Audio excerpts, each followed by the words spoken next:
What's up, Get Better Basketball community? I'm Coach DeMarco, and this is Focused. In today's episode, I'm going to give you a breakdown of the 2-1-2 press. The 2-1-2 press is something I'm excited to talk about because there's not a lot out there on it. I get a lot of questions from coaches about this particular press and how they can use it with their team. This is a press that I used as a player in high school and also with my teams as a head coach. You're going to love this press for many reasons, but here's a couple of things I really like about it. It's a press that you can use with your team to dictate the tempo, and I think any press really does that, but the 2-1-2 press is something that you can use to speed teams up at times, but also to slow the game down. And it can be used in both ways, which is unique because not every press has that ability. So I can talk a little bit about that as we watch this video.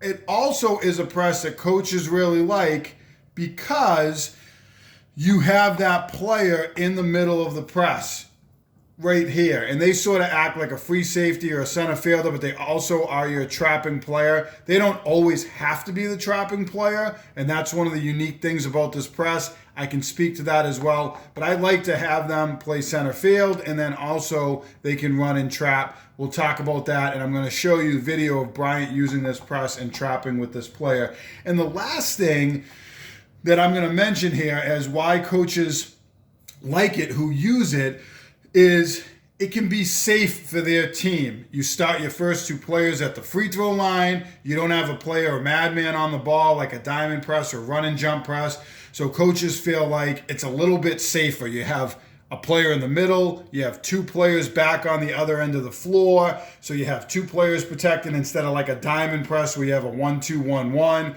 Run and jump, you're taking a lot of chances, reading and making decisions when to run and jump and chase and trap. So coaches like this because it can change the tempo, because of this middle player, because it can act in a more safe manner than other presses. It's a little less risky, if you will.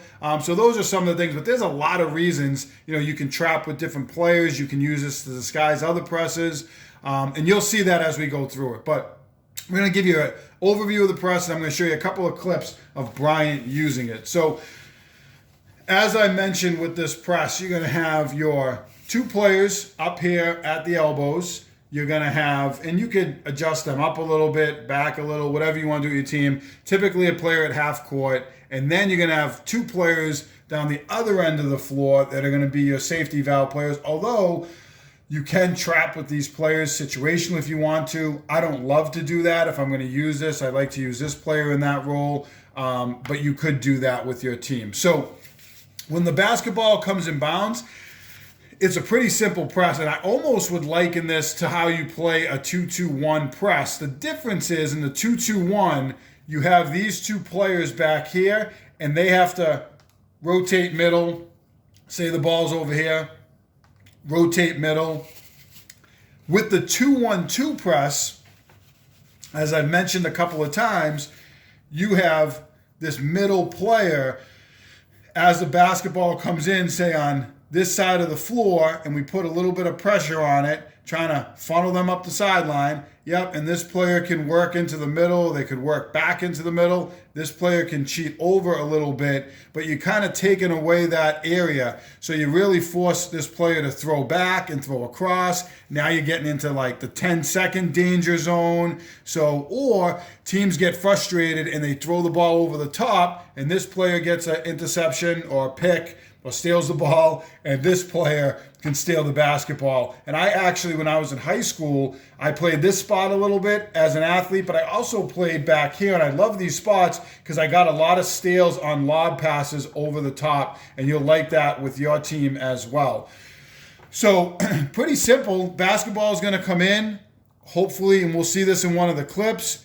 We'll get a player to kind of dribble up the sideline, and you can get a trap from here. And then you can get this middle player to come over and trap. Hopefully they dribble into that trap spot, and you end up with that middle player and this player trapping.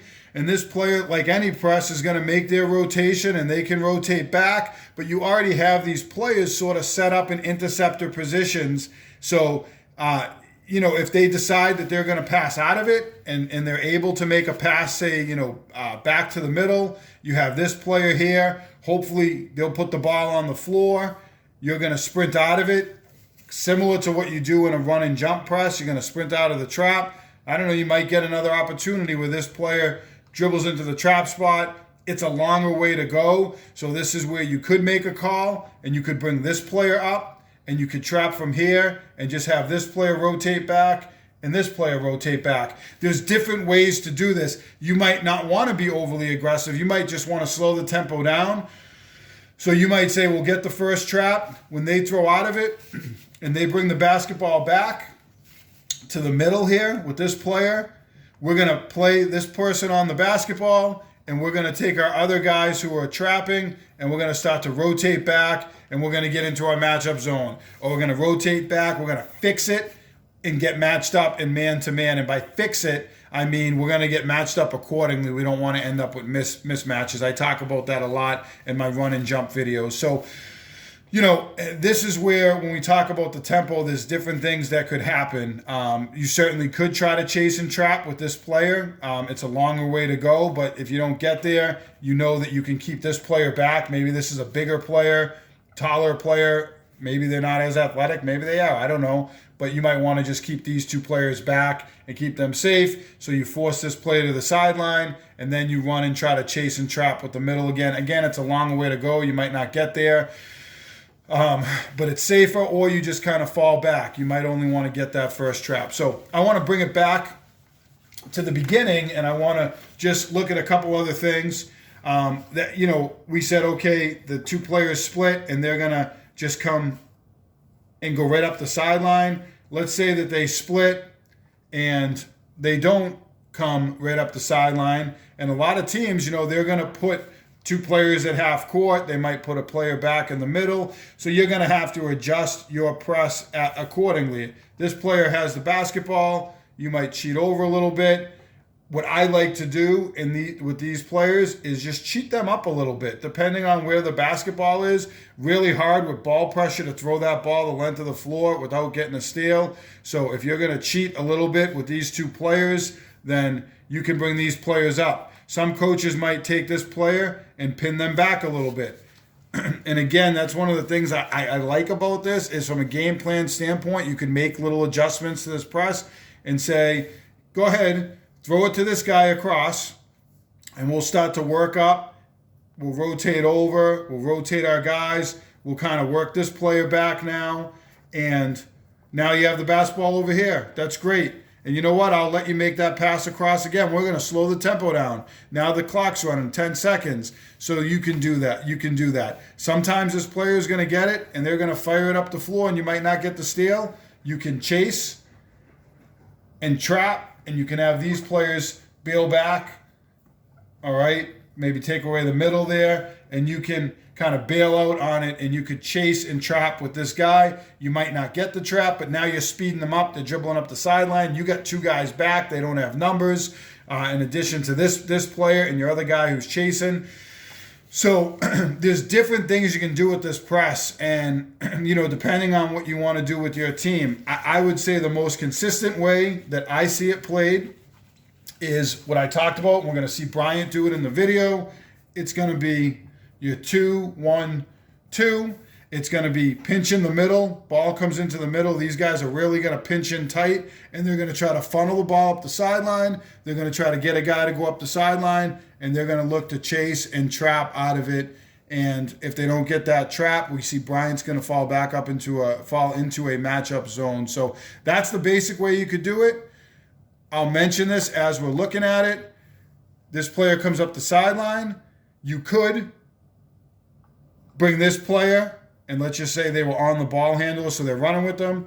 You could trap with those two guys. So you could bring your back player up to trap.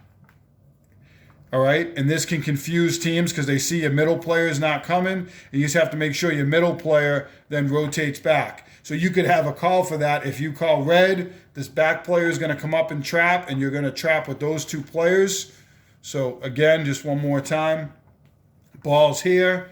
We force them. We're running with them up the sideline. Instead of trapping from the middle, we're going to come up and we're going to trap here. And hopefully they dribble into that trap spot. We get a good trap. We're going to rotate back. We're going to rotate back. So I don't see that as much. I don't like it as much because I think teams can throw over the top or up the sideline if they get a player back here who sneaks in behind, and it's a little more risky, but that might be to speed the team up and speed up your opponent. And I also think it's more, you can see the trapper coming. I like the trap from the side with the middle player. It's a little more like what the run and jump press looks like. So that's the basic premise of the press. Those are some of the basics of the press. I'm going to show you the video clip and talk through this a little bit more.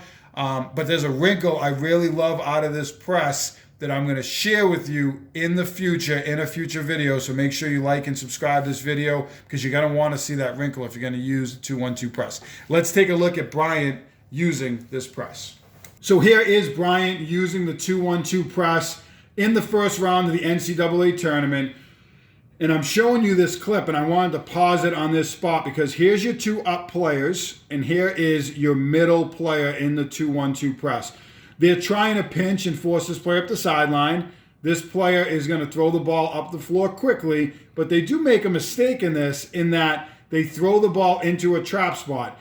So here's that middle player I was talking about. They're going to run over and trap. Now this player is going to try to chase and trap. It has a little bit of a run and jump feel to it when you get this chase and trap from the backside. It's obviously a zone press and not a man press, but it does have some aspects that can feel like that. And this player is going to rotate back, and then you have two guys off the screen that are going to be your two safety valves or potentially interceptors, depending on where the ball goes. So here it comes. They're going to run, and they're going to get into the trap. This player has to play too. He's got this guy right here, but he also has the pass back to the top. A lot of times, if you get a good trap, which they don't, that pass is going to get thrown back out here, and this guy's going to get a steal. Remember, you have two back players here that could help on this pass.